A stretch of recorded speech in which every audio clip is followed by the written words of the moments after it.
I'm a veteran of 8 national presidential campaigns. I spent 35 years in the corroded rectum of the two-party system. There's the quote of the day. Our system is broken. All my Democratic friends reflected an increasing lack of ease with Hillary Clinton's candidacy. Her unfavorables are climbing. She's mired in this email scandal.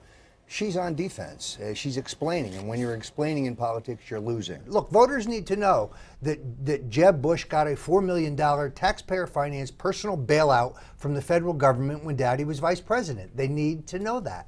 Presidential politics is about big picture sweeping issues and a few memorable phrases to get people to understand them, to retain them. It's not about 20-point plans. Ask Newt Gingrich how that works out. It's not about being the wonk in chief. I don't think that's what the voters are looking for either. The Republican leadership is part of the problem. The problem here is career politicians. It's both parties, Republican and Democrat. This is why I'm not even technically a Republican. I joined the Libertarian Party because the Republican Party has morphed into the same as the Democratic Party, the big money party, the Wall Street Party.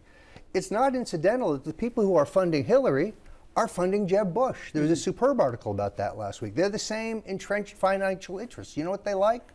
The status quo. That's what they like. Trump has the size and the style and the boldness to be president. Other than Ronald Reagan, he is the most charismatic and interesting and kind of larger-than-life figure that I worked for. The ruling class, the political establishment, they are wetting their britches over the rise of Donald Trump. They didn't see this.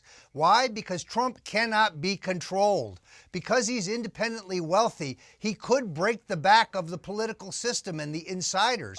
I do think with Jeb's failure across the board, his underperformance, and that paleo diet, get this guy a cheeseburger. He's got no energy. He's just flat.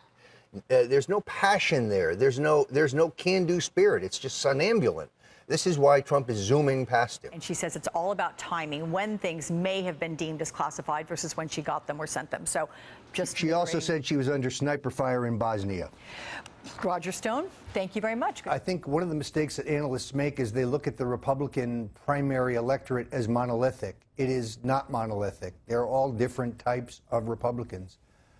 Trump has said a number of things that would appear to violate the Republican orthodoxy, but I think that's because he appeals to a specific type of populist conservative within the Republican Party ranks. These are the same people that Reagan appealed to. Trump is the candidate of Main Street. He is not the candidate of Wall Street. I remain a very strong supporter of Right, you've been publicly saying, even after all this, you're not talking bad against Trump. We go back a very long time. I have, Donald Trump came to my wedding. I went to 2 of his. I was at both his parents' funeral, his brother-in-law's funeral. I have great affection for Trump and the Trump family. I have wanted him to run for president since 1988. Donald Trump is running against, 15 pygmies and a brain surgeon, a brilliant brain surgeon. The ruling class is pissing their pants here.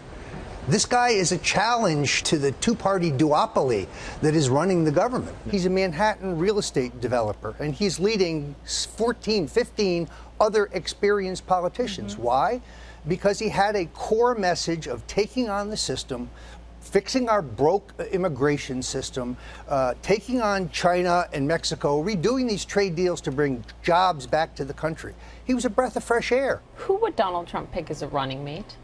Well, my view would be that at this juncture, I would look hard at Dr. Ben Carson and Carly Fiorina. First of all, an African-American would be used. He slammed Carly Fiorina time and time again. Yeah, and you know what? George Bush slammed Ronald Reagan, too, and he got on the ticket. Politics, let me add one other. Lyndon Johnson hated John Kennedy, and he got on the ticket. So politics is about winning. It's about inclusion.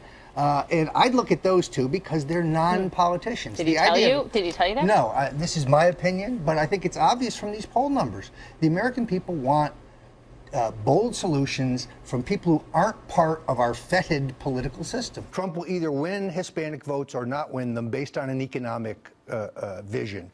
He's either going to offer Hispanics and all Americans prosperity, opportunity, jobs, a chance to recapture the American dream, or he's not. I think that is a more powerful message than illegal immigration, because most of the legal immigrants that I know, they're concerned about illegal immigration. Corruption is not an ideological issue. I don't care whether you're a liberal or a conservative or a Republican or a Democrat. You want a clean government that is not ruled by special interests. It's not an ideological issue. It's what is propelling Trump.